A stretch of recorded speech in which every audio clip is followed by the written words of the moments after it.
Hello, this is Curt Pringle, and thanks for tuning into the Talking Issues series. Today we are a little different, where we may not be talking issues the way you might think of them, but I have a great pleasure to have a longtime friend of mine joining us, current judge in the Orange County Superior Court, but I have a list of formers, and sometimes some of us like the title former better than any other title, but a former DA gang prosecutor in Los Angeles County, one of the youngest judges, actually the youngest judge presiding, appointed by George Deukmejian, an assembly member, the majority leader of the California State Assembly, a congressman, an impeachment manager, before that was being cool, an undersecretary of commerce, the person who ran the U.S. Patent and Trademark Office, a private attorney, a judge, a former roommate of mine, and a friend. Welcome, James E. Rogan. Jim Rogan, glad you're here. Thanks for having me. Good. I mean, that is the resume of someone that they put in an obituary, so you're prepared for that. Well, I turned 66 here pretty soon, so I'm getting ready for it as the clock ticks. Yeah, sure. Right, so...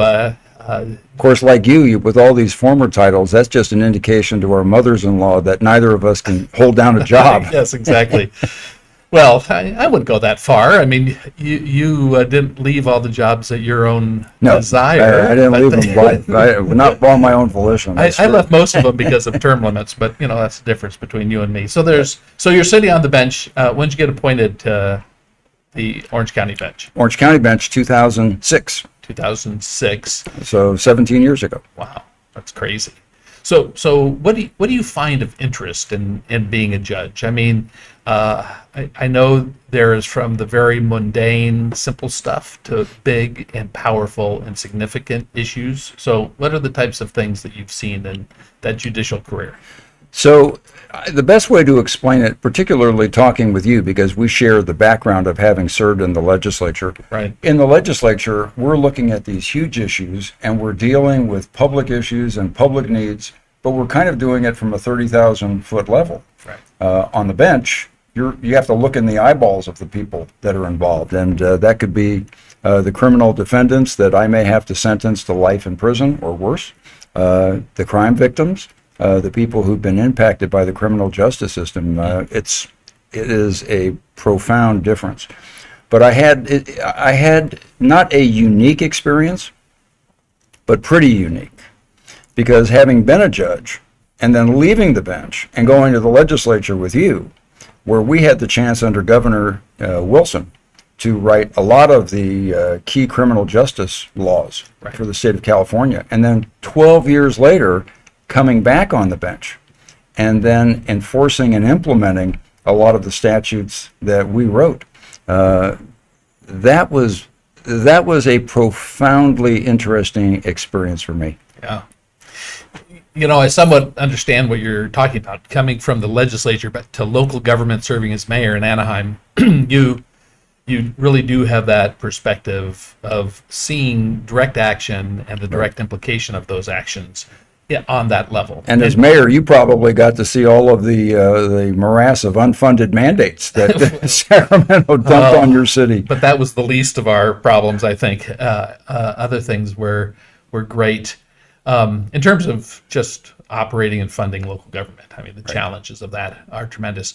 One thing I left off in my litany, I wrote down all these things of who you are, but one of the things that people may miss who you are is author. And so what led you to start writing all these books? That was nothing that I expected I would have any success at. And after writing now 7, I'm still sort of in the same position. Some of them have been mildly succceusable. I think I only have 6. Yes, because you haven't pulled out your wallet for number 7 yet. No, I just finished a manuscript. Oh, good. I kind of lucked into it. I didn't know anything about the publishing industry, and it was after I was defeated for Congress. Newt Gingrich, former speaker, called me and said, "Come to lunch. I need to help you plan your life." And so I met Newt for lunch, and you're an old friend of Newt's, and you know Newt. He's playing 5-dimensional chess all the time, and so I meet him at a McCormick and Schmidt's, and I'm on time, he's early. He had like 4 or 5 Blackberries on the table. He had 3 notepads going, And I asked him, "What are you doing?" "Well, I'm getting ready to go on an archaeological dig in Zimbabwe, and I'm writing 3 books at one time, and I'm doing all of these things." But Newt, during the lunch, he said, "Now here's what you need to do. You need to do this and this and this when you leave Congress, and you also need to write a book, and you need to write about your early years. Don't write about the Clinton impeachment. That's for later. And you need to call it this. And here's the number of my agent, and you need to call her because she's going to be your agent. Well, I got to go." And he walked and left, and so I called this woman. I didn't know Even her. before you had your fish and chips. Or Didn't something. even, yeah. And I mean, had I known what was involved in writing a book, I probably never would have done it Right. because, first of all, it's the publishing business, the publishing industry, it's really a closed shop. You can't get to a publisher most of the time unless you have an agent. And you can't get an agent unless they think you're going to make money for them. And so the agents are the gatekeepers. And had I known all of this, I never would have had a chance. But Newt just told me, "Here's your agent, and here's your book, and this is what you're going to write about." And I called her up. We had lunch, and 2 years later, I had a book contract. Right. So the first one you did was, in Rough fact, Edges. you followed Newt's direction, I guess, in terms of this one being about your early years in Rough Edges. I mean, good heavens, being your roommate, I've heard every one of these stories recited numerous times, so I get to pick the ones I think are the best, right? Well, the only problem with that is I'm afraid if you ask me to recite them, the way I tell it today won't comport with what was in that book I wrote 20 years ago. So Well, no, it's always good to over-expand what's going on. it was Churchill, I think, who said, "Consistency is the hobgoblin of little minds." Yes, exactly. So as long as you don't hold me to you it. grew up in San Francisco. Yes. And give just the entry 2 pages of the Rogan biography. My mom was a cocktail waitress, and this was during the 1950s, where out of wedlock pregnancy, it's hard to believe today for younger listeners, but there was still a degree of great social opprobrium. But she got pregnant. She was a tough woman, and she didn't care what anybody thought. She got pregnant by the bartender, and she had me and dropped me off with my grandparents. She was in and out of jail over the years. She was a convicted felon. She had 4 more kids. One passed when she was a baby. She ended up as a single mom on welfare and food stamps and in and out of jail. And I was the oldest, trying to help raise my brothers and sisters. Yeah. I got expelled from high school and never went back. Yeah, no. So I want to know, at 10th grade, what could you have done that was so bad to get expelled from high school? Too many absences. Oh, why? Well, part of the reason was every time I picked up the San Francisco Chronicle and saw some presidential candidate was coming to town, I just cut school, take the bus into downtown San Francisco, and try to sneak into their events. So what people don't know about you is through all of this life, from growing up in San Francisco to today, you would take pictures of yourself and special people in all kinds of political environments. I mean, the one picture I like the best is really with Hale Boggs and Phil Burton and John yeah. Burton, 2 Congress members from San Francisco, and you with your Goldilocks and your brother, I think, Pat, in the picture. That long hair was very chic in those days. Yeah, exactly. For a Barbie, maybe, but so you're coming back. You didn't wear pink, I know, but That was not fashionable in San Francisco back then. yeah, no, exactly. But that picture, the member of Congress, I think John Burton, who we all later served with in the state assembly. Right. His older brother was a member of Congress, very prominent at the time, and the congressional leader Hale Boggs came by to do a fundraising. He was the majority leader. Majority leader. Yeah, on his way to becoming speaker. right. And from that visit that people could see the picture of in your book, from there he went to Alaska to also talk to other members of Congress, Hale Boggs, that is, and that's when he died in the plane crash. Plane disappeared, and it's now 51 years. They've still never found him. No, but I have fondly always referred to you as the Forrest Gump of California politics, because you found yourself in so many unique areas, from just that young activity all the way through your political life, and it's really remarkable. I mean, what hangs out for you in those early years in terms of political connection and engagement? I was really a history junkie, but not just history in general, American history and American political history. And so when I was a kid, I'd see, because I lived in San Francisco, that was the California primary was always a big deal every 4 years. And so all these major presidential candidates would come to town, or the president would come to town.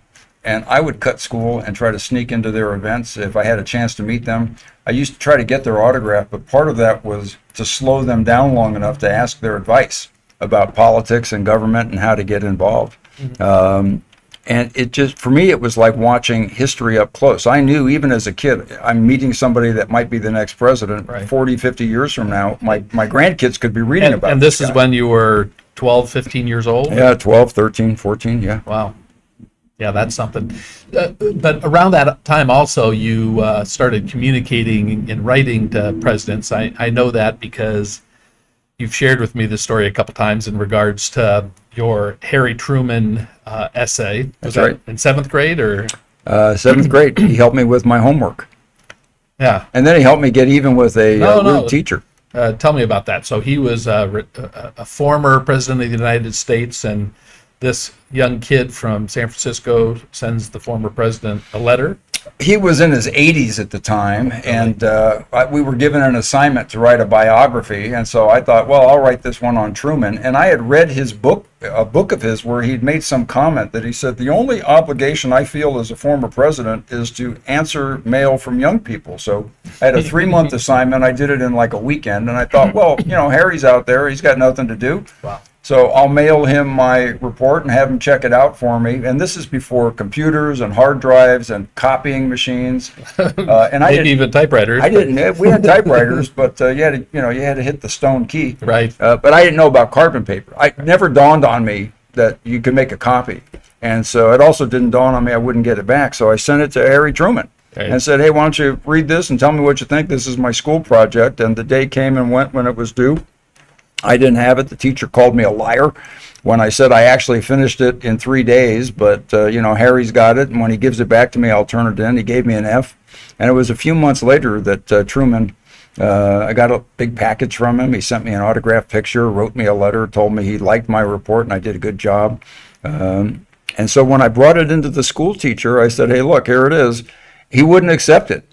And so I had to actually go to the principal who intervened, and he marked me down. He finally accepted it, but he marked me down because I didn't put a period after the S throughout in Harry S. Truman.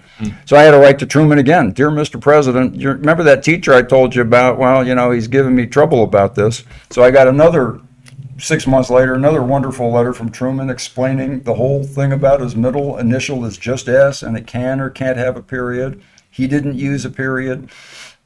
And I had to get principal intervention once again, but I finally got the grade that Harry and I thought I deserved for that report. No, that is fascinating only because it talks about how your interest in politics obviously was solidified because of someone in politics or had a history there, kind of re-engaging with a young person and making you feel that it was approachable, right? I mean, we've all had interaction with young people who want to get involved in politics, but can I tell you a little PS to that Truman story? No, exactly. So many years later, I had published that story in American Heritage magazine, and Reader's Digest called, and they said it was the 50th anniversary of Truman becoming president. They wanted to pay me to republish it, and now I was in the assembly with you, and we couldn't take on our area. Right. So I said, you can just publish it for free. So they published it. And then some years after that, I was in Congress, and I went to a congressional retreat where they had David McCullum as the speaker. And I had a leather-bound copy of his Pulitzer Prize-winning biography on Truman. I asked him to sign it. And when I was talking to him, I said, kind of jokingly, well, I'm always glad to meet another Truman author. And he looked at me very seriously. And here's, one of the most prestigious historians in America at the time. And he said, you wrote a book on Truman? I go, oh, no. I had this little article about the middle initial S. And his eyes lit up. You're the kid that wrote to him about whether the S gets a period or not. I read about that in Reader's Digest. I won a $20 bet because of that article. He's shaking my hand. So Harry made my day, and he made David McCullum's day at the same time. That's awesome. You referenced us serving the assembly together, and that was a very interesting time I got reelected to the assembly in '92. So soon thereafter, a friend of ours got convicted, or resigned from office, resigned from the state assembly, and then the job of filling that seat was left to the people in that We should community. say, by the way, Yes. that that was a bogus conviction. And this comes from a fellow who has spent 40 years in the criminal justice system. I wrote about it in Rough Edges. Pat Nolan, our friend, your colleague, my assemblyman. I saw all of the evidence. It was an absolute outrage to the criminal justice system. And the editor wanted to take that story out. Because they didn't really feel it had anything to do with the flow of my book. And that was the one area where I pushed back, and I said, if nothing else, I want Pat's kids Right. to see that this was an unjustified and unwarranted prosecution. That's very nice of you to reference that. And actually, President Trump, I don't know the right term, I think he pardoned him. pardoned Pat Nolan from that. But with that being said, there is a vacancy in the state assembly. Your vacancy. You're a judge from the Burbank, Pasadena, Glendale area where that district was. And the way it was kind of set to me, I was the assistant Republican leader at the time, and I scheduled a time for you to come to Sacramento to meet with some other Republican assembly members. And, I remember this. And because the local community was going to have a meeting and they want to endorse somebody and get behind them. But we wanted to see who those people were to begin with. And yes, I had met you at the Pete Wilson for Governor kickoff campaign in 1990. So I didn't know who you were, but, We'd said barely. hi. Yeah, barely. I mean, you were a lot younger and much more articulate back then. But That's what 4 years on the bench will do. exactly. So here you're coming to Sacramento to meet folks. You're coordinating out of my office. I kind of wanted it to be quiet because I didn't want the Democrats to know which candidate we might have running in that special election seat. And so we were coordinating the meetings around the Capitol for you then, when out of the blue, we get a call from one of the leading Democrats in the assembly, John Burton from San Francisco, and he asked my staff, hey, is Jimmy Rogan there? And my staff was terrified because we were trying to be hush-hush in our promotion or interviewing process for you for that assembly seat. And of course, I talked to Burton and I said, no, he's not in the office right now. John, why are you calling me? And he said, I know Jim's there and we're trying to schedule a time to go to dinner. So from my perspective at that moment in time, I didn't know if we had a double agent in Jim Rogan coming to be the assembly Republican candidate and here connected to the most liberal guy from San Francisco. And I'm assuming that a lot of people watching this aren't going to know who John Burton is anymore. Just put it this way. The day John Burton was elected to the state assembly the first time in 1964, his first day as an assemblyman, he introduced a resolution commending Ho Chi Minh, the North Vietnamese leader, for fighting with American troops in Vietnam. And he turned further left from then. Yeah, that should put it somewhat into context, but maybe not completely, because he was a true liberal warrior in the state assembly and the state senate. But at that point in time, it pretty much caught me off guard. And I remember when you came back to the office from a meeting, I said, oh my gosh, John Burton called from you. What's this all about? And you can share how you know John Burton. Well, I said a few minutes ago when you asked me that my mother was a cocktail waitress. She worked at a bar in San Francisco. There were two bartenders there. My biological father and John Burton, who was in law school at the time. And it turns out he and my biological father grew up together. They played basketball together as kids. They were in school together. When we were in the assembly, Burton wanted me to set up a dinner with my father over in Marin County. So we drove over there. And my biological dad was a short, olive complexion, dark curly hair, and I looked much more fair, Irish, English. Mm-hmm. And we're driving home, and Burton said to me, we're driving back to the Capitol, and it was late at night, and I said, do you think I look like my dad, John? And he said, no, you don't look anything like the old man. You don't look anything like him. I said, well, that's kind of what concerns me. Yeah, exactly. Because a lot of people have told me I don't look like him, but I also have a lot of people tell me I look a lot like you.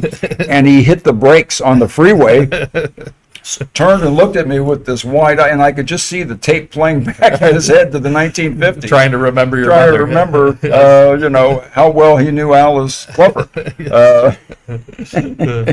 No, that is good. Talking about John Burton, it's one of those interesting things for me because I do think I consider John Burton a dear friend of mine, and I do think, and I don't think the public really understands how people of different parties and really clear different political perspectives have great relationships and can Right. work together. And then even I question, are those same types of relationships in existence today Yeah, I don't know in the if legislature, be they in the state house or in Congress? It was something our former colleague, later mayor of San Francisco, Antonio Villaraigosa, said to me some Mayor years of ago. Los Angeles, yeah. Mayor of Los Angeles. He said, Jimmy, in the old days, we just wanted to beat each other in campaigns. Now we want to indict the guys Yeah, right. we're running against. Yeah. Those relationships that we enjoyed back in the assembly, even with people who we fought like cats and dogs on the floor with, but behind the scenes, the personal affection and the personal respect that was mutual. You may not remember this. There was, toward the end of my time in the assembly, John was getting ready to run for the state senate. Right. And John came to me and he pulled me aside, and this is when you were speaker and I was majority floor leader, and he said, listen, I got this bill. It has to do with San Quentin. I don't even remember what it was. He said, whatever it was, I know you guys aren't going to like it. It doesn't really do anything hurtful to anybody, but I'm in a tough primary, and this will help me back in my primary. And if you and Curt could do something to make this happen, it would just be like a personal favor. And I came and talked to you, and we looked at the bill. It wasn't going to be some raid on the Treasury. It just had to do with some regulatory thing dealing with San Quentin that was in his state Senate district. And because John Burton needed help on something, Right. personal help, Yes. you called the chairman of the committee, told him to move that bill through. That bill moved out of the assembly on a unanimous vote, and I think the governor signed it. I think those days are probably long gone. Right. Yeah. I'm saddened to think that, but it really is interesting to think about how people of a different philosophy, though, can work together and understand each other. I mean, one of your books, the second one, I want to hold it up because I want to promote all your stuff. Oh, thank you. And then I met. Yeah, those are the stories that got me kicked out of high school. Yeah, but I like them all. I mean, you really talk about different interactions with different people of prominence throughout your life. And more importantly, you include me on page 35, 36. Even better. And again on page, I think 119. not that you're checking. No. No, but I mean, actually, you violated a commitment you made to me. And, I want to make sure I say this in some fashion so that it's bonded there. We were at a legislative conference, and one of the speakers was George McGovern. That's right. And for those people who may not know, George McGovern was pretty darn liberal, if not one of the most liberal members of the U.S. Senate. And he was a Democrat nominee running against Nixon in 1972. And you wanted me to go hear him speak at this conference. And I said, I don't need to hear George McGovern speak. And you said, oh no, George is a friend of mine. Let's go. And he's really a good person to listen to. And so you drugged me to that. And then you made me stand for a picture with George McGovern. I wanted to introduce you. Yes, but I said if that picture gets out, I'll probably never get elected to anything again. So I'm glad. I like the timing of your books. Probably after I got elected. I did promise I would never publish the picture, and of course I went back on that promise. But as I learned when I was a kid, there is an exception to a commitment, and the exception to the commitment is it's just too good to let slide. And having a picture of you with George McGovern was just too good to let slide. Yeah, but more importantly, what was too good is to hear what he had to say. Right. And he talked about being a small business owner after he left government and how his position on trial lawyer legislation he was wrong on, and how it has impacted small business today in America. And it's like, I never would have heard someone shift their philosophy based upon their personal experience like that. You may remember at the other speaker at that breakfast we went to was Newt Gingrich, and he followed McGovern. And Newt got up after McGovern spoke and he said, "I can't believe I'm about to say this, but I just sat through a 45-minute George McGovern speech and I agreed with everything he said." Yeah. It was almost like he was having an out-of-body experience. Yeah, but part of that whole perspective is, when are we closing our ears to people who we may have thought we disagreed with, right? I mean, from John Burton, he and I worked on some asset forfeiture laws together regarding, drug confiscations and things like that, because I'm a little more libertarian on some of that stuff, and he's a true liberal. Therefore, those positions somewhat overlap. And I really do think today, I think the general public has to be a little more open to hear people from different sides, and it's okay to say, I still disagree with them. Or do people sometimes evolve their own positions a little bit? And in George McGovern's case, it certainly sounded like that. I think it's just gotten worse over the years, but I'll share a quick example with you. When you and I were in the assembly, you remember at the end of the day, at the end of the workday, we had a list of everybody who had fundraisers in town, the Democrats and the Republicans. And we would go not just to our fellow Republicans' fundraisers, but we would drop by to the Democrats, and they would do it for us, because it was just, everybody knew we're not there to support them, but it was a sign of mutual respect. Right. I went to Congress. That sheepdog cartoon where they all shake hands. When the whistle blows, and the sheepdog and the coyote meet at the time card punch out. It's the end of the day. They've been fighting each other all day long. Now let's go have a beer. Right. But I left, and so that's how we did it up in Sacramento. But then I go to Washington, and one of the Democrats there, who regrettably ended up going to federal prison, but he was a very good friend of mine, Jimmy Trafficant from Ohio, he had a fundraiser. And I dropped by because we were buddies, and I just dropped by to, say hi and, wish him well. You cannot believe the amount of hell I caught for that. And I heard all the way from the majority leader's office. That was just not done in Washington, D.C. Of course, I kept doing it anyway, but it was that was kind of a precursor. And, now 25 years later, let me ask you, I think a lot of it has to do with the end of traditional news as we knew it growing up, and now everything is 24/7 cable news. Everybody, the people that get on TV are the ones who can yell the loudest and scream the shrillest, and there's no benefit to demonstrating any kind of comity between the parties.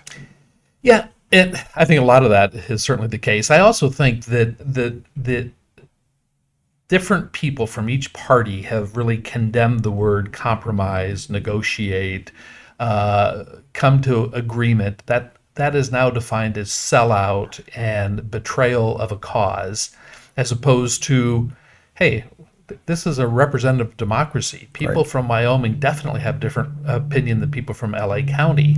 And therefore, why can't both of their opinions be heard? Why does it only have to be one side has to win 100% of the marbles and the other side has to lose them all? So I do feel, and I've been called those bad words a number of times, that you're selling out if you compromise in any regard. But I actually think that's the definition of government. It was, believe it or not, it was Hubert Humphrey, who was vice president under Lyndon Johnson. In one of those books I had a chance to meet many times when he ran for president, I heard him say once the same thing. He said, I've been accused of being a compromiser. He said, there are two places you can compromise. You can compromise on issues, or you can compromise on your fundamental beliefs. If you compromise on your fundamental beliefs, you're no good. You shouldn't be in politics. But as far as compromising on issues, he said, I am more than happy to compromise on an issue that's important to me if I can get half a loaf for what I want, because I can always come back tomorrow to fight for the second half. And that's how I've been able to move the legislative ball over my career. And that was from Hubert Humphrey. Oh, I think it makes a lot of sense. So in 1996, you ran for Congress when your long-serving member of Congress from your district retired. So you got elected to Congress in that year. And then just a few years later, it was the impeachment of Bill Clinton that made its way as a very prominent factor and focus of the House of Representatives. It actually popped up in my freshman term. Yeah. And you were called as selected as an impeachment manager, which means after the vote to impeach Clinton took place in the House, Right. the impeachment manager takes that responsibility as one of the prosecutors going to the Senate. Right. And in fact, if you think of it like a regular trial, when it's the House of Representatives that actually impeaches a president. Right. It's really very much like a grand jury indicting somebody. And if a grand jury indicts you, then you have to go to trial. And if the House impeaches a president, then the matter goes to the Senate for a trial. And it was I think 2 weeks after I had barely won re-election in my district with I think 50.1% when our Republican nominee Dan Lundgren lost my county by I think 26 or 30%. Right. So I barely limped across the finish line. Yeah, It was no, 2 or 3 weeks later we had to come back Celebrating and do that election in 1998, I barely lost my statewide race to Phil Angelides for state treasurer by somewhere around 1.2 million votes. So that was a squeaker. Right, from my perspective. So It was a very tough year for us Republicans, and I limped across the finish line. And 3 weeks after that, I had to roll into impeachment hearings in the House Judiciary Committee in a district where Bill Clinton had a 75% favorability rating. Right. And just before the impeachment vote, we polled in the district where I had just been reelected. And our poll results were something like 75% of high propensity Republicans, high propensity voters, and that included a big chunk of Republicans, said, if you vote to impeach Bill Clinton, we're never going to vote for you again. And just as an aside, the chairman, Henry Hyde, whom you knew and whom I just adored, he'd been in Congress for 30 years or so. I showed that to Henry. And Henry was a great big guy, and he was just like this Renaissance man, big white man, and he put his arm around me and he said, Jim, you've only been here 2 years, and I've been here since 1974, and I'm going to tell you, I've been in politics a long time. That poll's not going to mean anything. You do your duty, you vote your conscience, and then you go home and you explain to everybody your vote. You'll have 2 years to do it, and you'll see that poll won't mean anything. And a couple years after that, we had a tribute dinner for Henry, and they asked me to speak. I got up and told that story, and I looked at him. I said, Mr. Chairman, you were absolutely right. I did what you told me. I voted my conscience. I went home for 2 years. I told everybody why. Only 60% of them never voted for me again. Right, exactly. You're able to shift a lot. Actually, and that's then one of your books that you wrote, finally, not just writing about yourself. Well, I guess it did, but I think this is really good. And the one called Catching the Flag is your story as being an impeachment manager and that whole impeachment process. And if you can pull politics out of it, and at that point in time, Republicans going after Bill Clinton, if you can pull the politics out of it, it really is a good story of the process and the process of moving forward with something as significant as an impeachment.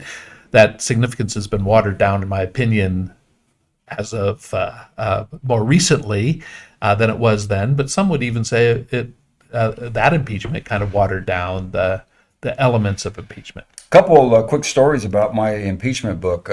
I had all kinds of contracts dangled at me right after the impeachment trial, and I turned them all down. I knew I wanted to wait at least 10 years because I wanted to let the emotions and all subside. I wanted to approach it from a historian's standpoint. And what you don't know about this is most of the Republicans with whom I served, not one of them ever raised a question about any of the validity of what happened, because these are all my diaries from behind the scenes. But I got the word that a lot of them weren't happy that I, told too many stories out of school. But the flip side of outed them a bit, huh? The flip side of that is I ended up becoming friends with Lanny Davis, who was President Clinton's White House counsel, and he and I battled through many green rooms during impeachment. Lanny emailed me some years ago. This is after Clinton had a heart episode. And he said, hey, I just read your book on impeachment. I loved it so much. I've emailed the big guy Yes. and told him, you need to read this. And he said, I'm going to have dinner with him in 2 weeks. Do you have an extra copy that you can sign? Because I want to give it to him. I'm like, really? Okay. So I wrote in his book, Dear President Clinton, I hope you find this journey behind enemy lines interesting, ... but not so interesting that it gives your cardiologist angst. Yes, exactly. Did he write you back? He did. He was gracious. He said that he found the book interesting. Oh, yeah, a very good answer. Yes, I'm sure that lingers with folks to a bit. But what I remember at that time. By the way, he did tell me, he told me in a different letter I got from him. This is long after we both left Washington. But he did write me once, and he wrote this little PS. He said, I'm at the age where I can't remember who I'm supposed to be mad at anymore. And I wrote him back and I said, well, I'm glad to hear that. I doubt it. Right. But if it's really true, let me know, because I've got several boxes of VHS cassettes in my garage I can send you that will refresh your recollection very quickly. Right. And let's just put it this way, I'm sure his wife never forgot those things. No, just as she my didn't. wife never forgets a lot of the issues where people, went after me. So Before you and I went on camera, we were talking about when George W. Bush nominated me for the federal bench. This is about 17 years ago. And Barbara Boxer took the blame for blocking it, but it actually wasn't Barbara Boxer. I found this out from John Burton. The evidence is very clear. It was Mrs. Clinton who didn't want to get her fingerprints on it because she was ramping up to run for president against Obama and Right. John Edwards and others, and she didn't want to raise the issue. And somebody asked me about that later, and I said, well, how can I hold it against her? I mean, I impeached her husband. Right. I'm sure she looks at me and she thinks, this guy put my family through hell. I can't hold it against her for blocking my nomination. If the roles were reversed, I'm sure I would have done anything I could do, keep her from advancing. But it would have been- that's politics. That's yeah, what it would have been happens. hard to be married to Bill Clinton, from your point of view. But so during that election, when you ran for re-election in 2000, that's an election after the impeachment process and after everything that happened with the Bill Clinton impeachment, and you as a House manager occurred.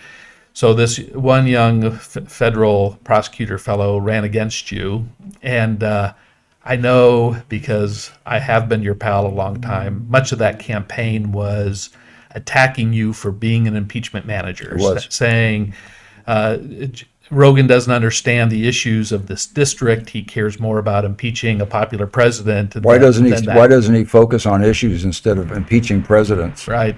And I guess the irony, and the punchline, of course, and that is the person who ran against you was Adam Schiff, who... Am I starting to get a nervous tick now? You have.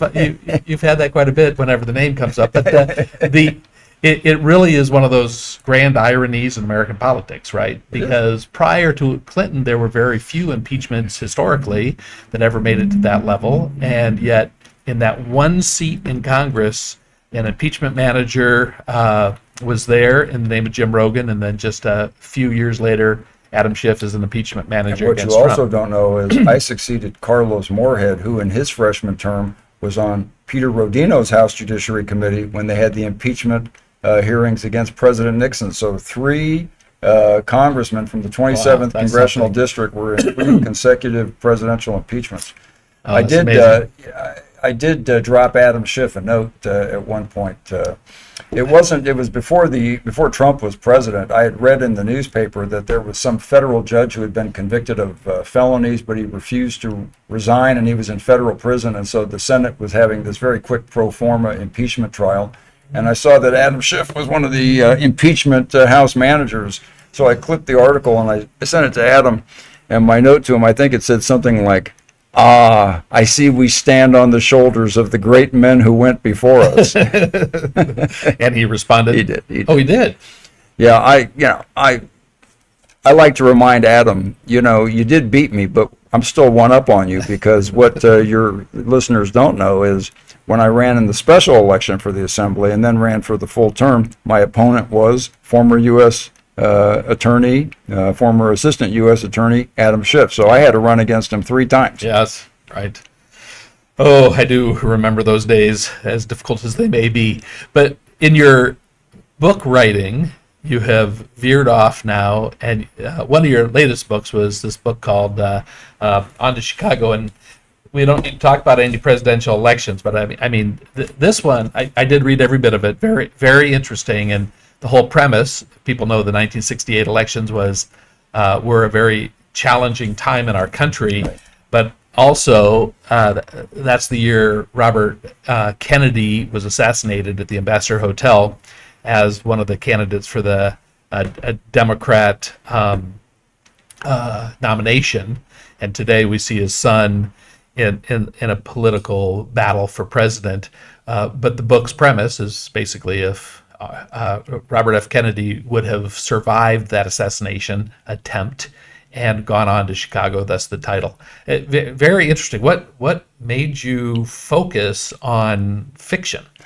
So it's historical fiction, although I didn't know it at the time, I apparently invented a new genre of writing, and I'm the only person who's picked up on it yet. Right, and you're the only one that talks about it, so keep going. Historical fiction, as a number of publishers told me when I was shopping the book, we love your book, but historical fiction is supposed to be, you write a fiction book, and then you throw in, like, you have Lincoln walk into the room, and he's in a scene, but you can't write historical fiction with 996 sourced endnotes to show this is what really happened. Yeah. It's either got to be fiction or nonfiction. So mine is historical fiction, only it's really not. It really does. I approached it as a lawyer. I wanted to show by the evidence through a fictional story what really would have happened if Robert Kennedy had survived the shooting and gone on to finish his campaign. And the thing that gave me the idea for it, you'll remember the night, although we weren't together, it was the night of the very first Republican debate of the 2016 campaign. It was like summer of 2015. And remember, they had 17 candidates. Right. They had to put them on 2 different stages. And other than the guy who was the reality TV star and the guy whose brother and dad was president of the United States, we basically had 15 no-names out there. And I mean, we knew who they were, but most people didn't know who they were. Right. And so I'm watching these 17 guys on these 2 debates, the junior varsity debate and then the varsity debate. And I'm thinking to myself, elections didn't used to be this way. I started thinking about the 1968 campaign. Most people don't realize in one campaign, running against each other at various times, Lyndon Johnson, the president, Richard Nixon, Ronald Reagan, Robert F. Kennedy, the vice president, Hubert Humphrey, Nelson Rockefeller, governor of New York, 4-term governor and one of the richest men on the planet, George Wallace, who was the wild card, and he made Donald Trump look like a panty waist on the campaign circle. Eugene McCarthy, who I believe was really the father of the progressive movement of the modern left. And so you had and George Romney, who, right, Mitt's dad. So, but you had these guys that were all heavyweights in one campaign. And then I remember, we remember today, and as you're saying, there were 2 or 3 or 4 people on that stage in 2016. I'm trying to figure out. Yes, like Bobby Jindal and Scott Walker and Lindsey Graham. And now that you recite them, I do remember a few more of those names. But if you called me on the spot, I probably wouldn't have been able to give as many as the 1968 lineups. Right, and so I'm watching this debate and I'm thinking about that, and then I remembered reading about 30 years earlier an interview with Bobby Kennedy's neurosurgeon, and he said, it was just a fluke. He said 5 or 6 people were shot by Sirhan in that pantry. They all survived except Bobby Kennedy. He said if Bobby Kennedy or the gun had been off 1 centimeter to the left, he would have been in the hospital for a while, but in a couple of weeks, he would have resumed his campaign. And that's what got me thinking, what if that bullet had just hit 1 centimeter to the left, what really would have happened? And a year and a half later, that was On to Chicago was released, and although I didn't plan it this way, it's kind of ironic. The book was released on June 6th, 2018, the 50th anniversary of the day Robert F. Kennedy died. And it was just the production schedule that hit that marker. And what's interesting this year is the Democrat convention is going to be in Chicago, and you may very well have a RFK in attendance at that convention. Therefore, have you heard from anybody from the Kennedy family that may have read or heard about your book? I did hear from one of Bobby's children, but it was private email. and I sent a few extra copies that the child wanted to circulate. But I don't know To whom whether they have received, yeah. I know who it went to. I just don't know whether they liked it or not. Oh, okay. Yeah, no, very interesting. But your life has been interesting. The discussion has been fun today. I don't get to talk to you that much. We didn't share anything really about the year I was speaker living in your apartment in Sacramento with our And paying no rent. with our dear friend Chuck Bachigian, who I hope paid. Not that I'm holding it against him. But that's okay if you do. It shows my conservative principles. It does. Yes. To the nth degree. And it's so wonderful to have you here. Thanks for making Curt. time for You're a us. brother. I love you, and thanks for having me. All right. Thanks, man.